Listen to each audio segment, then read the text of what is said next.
আসসালামু আলাইকুম ভিউয়ার্স। আজকে আমি আপনাদের সঙ্গে 1 পাউন্ডের একটা চকলেট স্পঞ্জ কেকের রেসিপি শেয়ার করব।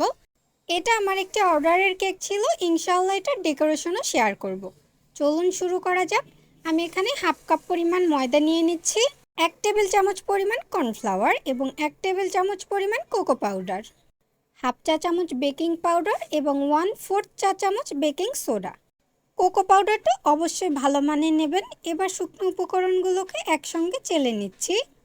অবশ্যই 2 থেকে 3 বার শুকনো উপকরণগুলো চেলে নেবেন। আমি এখন একবার চেলে নেব, আর পরে মিশ্রণটা যখন কেকের মিশাবো তখন একবার চেলে নেব।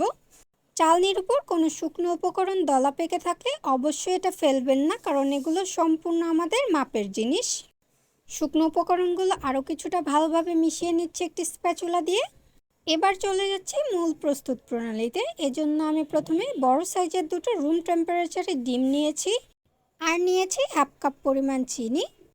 এবার একটি ইলেকট্রিক বিটার দিয়ে আমি ডিমটাকে প্রায় 5 থেকে 10 সেকেন্ডের জন্য কিছুটা বিট করে নেব, যেন সামান্য কিছুটা বাবলস তৈরি হয়।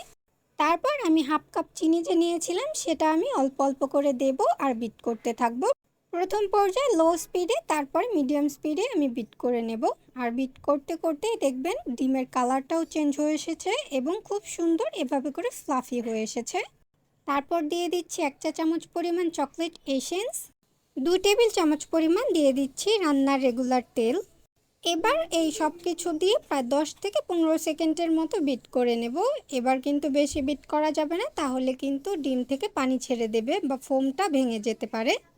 আমি কয়েক সেকেন্ডের জন্য বিট করে কাঁটাগুলোকে খুলে নিয়েছি আর একটা কাঁটা রেখে দিয়েছি। এবার যে শুকনো উপকরণটা ছিল সেটা আমি 2 ধাপে চেলে এটার মধ্যে দিয়ে মিশিয়ে নেব।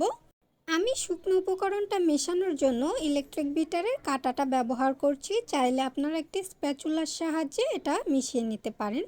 আর যে কোনো এক পোর্শনে কিন্তু এটাকে ঘোরাতে হবে। এদিক থেকে ওদিক, ওদিক থেকে এদিক ঘুরিয়ে শুকনো উপকরণটা মেশানো যাবে না, সেক্ষেত্রেও কিন্তু ডিমের ফোমটা বসে যেতে পারে। আমি কাজটা কিভাবে করেছি দেখে নিশ্চয় বুঝতে পেরেছেন। এবার একটি স্প্যাচুলার সাহায্যে আমি মিনিট খানেকের মতো মিশিয়ে নেব। আমাদের এখানে মেশানো হয়ে গেছে, এজন্য আমি এখানে একটি 6 ইঞ্চি সাইজের মোল্ড নিয়ে নিয়েছি এবং নিচে বেকিং পেপার বিছিয়ে দিয়েছি।